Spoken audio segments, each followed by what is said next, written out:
Hello mates, Ben here. Welcome to Readings with Ben. You may be wondering why we're on Amazon. If you already know, then this is going to be really awesome. But we're here because we're going to read the Haribo Gummy Bear sugar-free. It should be sugar-free at least. 5-pound bag of gummy bears. Now the comments for this are really awesome. So we're going to enjoy reading those here with you guys today. We're going to start with the one that's highlighted there. Cue the music. I didn't feel the need to plan on a weekend around 5 small gummy bears, but if you fail to plan, you plan to fail. It began with a noticeable change in the consistency of my saliva. Within minutes of consumption, my mouth had filled with a thick, foamy slime. Though I was in a cool climate control room, a salty sweat broke out, and I felt my heartbeat quicken as my body threw itself into flight or fight. The animal noises broadcasting from my pelvis were ominous warning of the violent acts that were to follow. I shouldered my way into the bathroom, clawing at my belt, moaning with pain. The smell came first. It started sweet, almost tangy.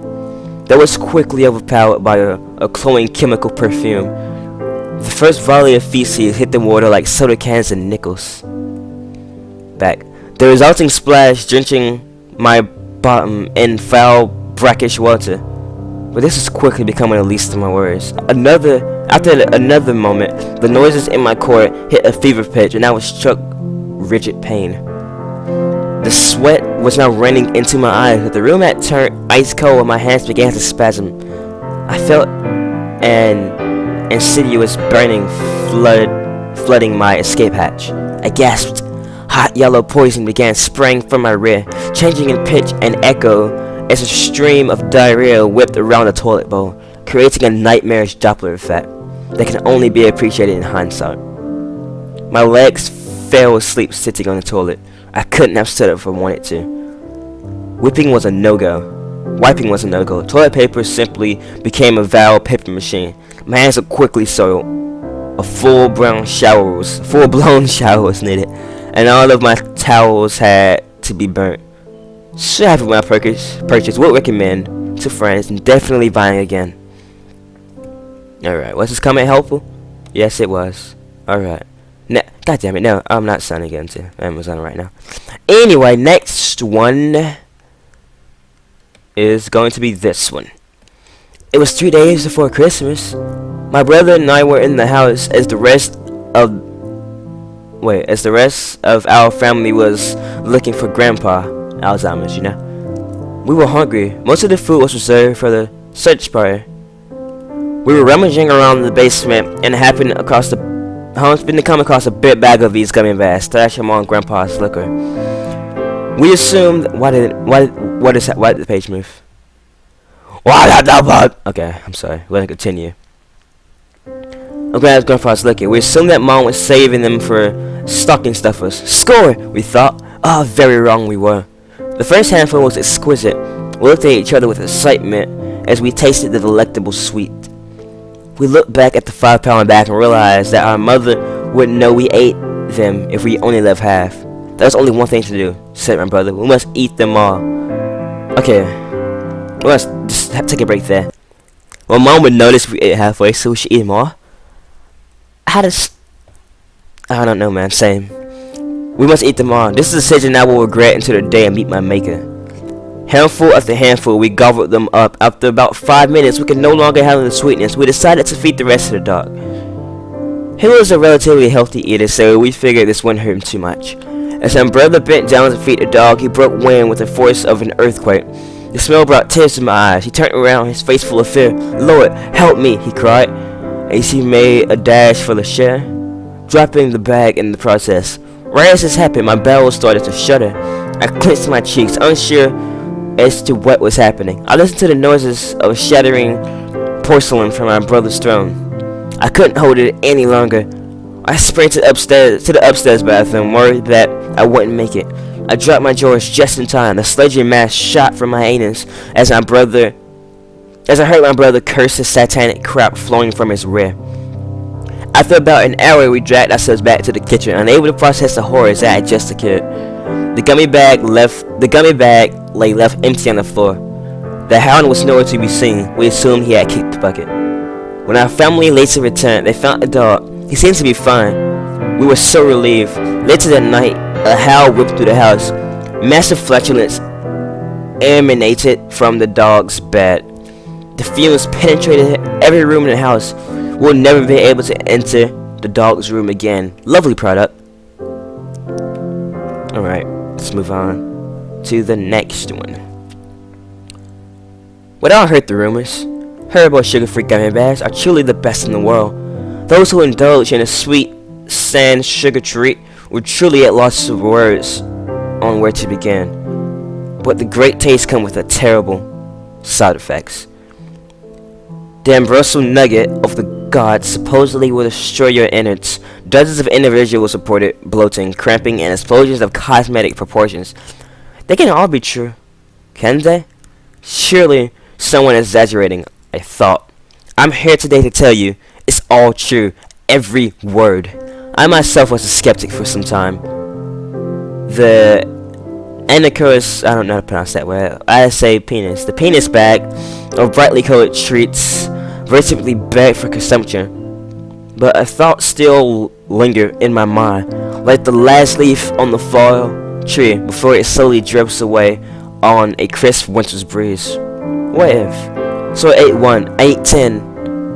Ali had produced a bag of these scrumptious chewables, and since the woman gave it to me, I ate of it. Nothing happened. The 10 gummies from my first exploratory endeavor had no effect whatsoever on my gastritis. God damn it. Encouraged, I decided that perhaps the reviews were exaggerated. Perhaps the Miller Janes could handle Haribo's wrath. I was wrong. The next day, figuring they could be little harm, I ate the rest of the bag, perhaps 25 or 30 of these tiny tasty bags, and for a while, all was quiet on the southern front, but then it began. It started with a slight rumble, as though perhaps not everything was quite alright downstairs, but it's the minor kind of rumble that is soon forgotten. Much like the sound of a settling house, soon the rumble becomes a growl. Somewhere nearby, a lumberjack had started his chainsaw. There's a build-up of pressure, but nothing a well-timed one-cheek sneak can't release and elevate. The first few depressurations were uneventful, if a little of the long-winded side. It was actually the curious lack of smell that got me worried. By this time, a cramp had begun building in my gut. The kind of cramp that says to you, we're not going anywhere anytime soon. The cramping intensified as soon as it became apparent that there was no remaining gas to release. Then it hit me. The horrifying realization that there was a wall of solid matter between the building gas and the only release valve available.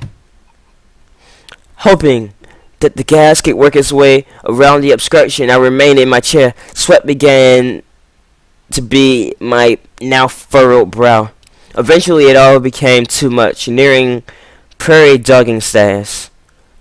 And with an explosion imminent, I had to retreat to the bathroom. Seconds after I settled to the seat, the first throes of this experience took me, and they were not gentle. With a titanic explosion, the plug rocketed from my anus and impacted against the rear of the bowl. To this day, I'm honestly not sure if the noise came from gas, my throat, or the sonic boom of the turd as it was expelled. This was only the beginning. While the removal of material that had been present in my colon was relieving, I soon realized that was the first step in a long road of the most cleansing thorough cleansing imaginable. Thank you. The first segment of solid matter and gas was gone, but it left behind something far more dangerous. A volatile mix of gases and liquid. Yes, the gummies had turned to mush inside of me, and that mush wanted one thing: escape. Time and time again, I raced to the restroom, under threat imminent solation. The first gas-liquid hybrid mix formed a column of frothy liquid that exited with such force and prejudice that I nearly thrown from my toilet seat. My exhausted muscles could push no more. But by this point, no pushing was required. Like opening the spillway of a dam, the gates must merely be opened, and a jet of high-pressure liquid flowed flat. You know what? It's really awesome, and I think you get the point of where these things go. You just look on Amazon, Haribo Gummy Bears, if you want to read more of this. But thanks for watching, guys. It's been about 10 minutes, so I'm gonna end it there. All right.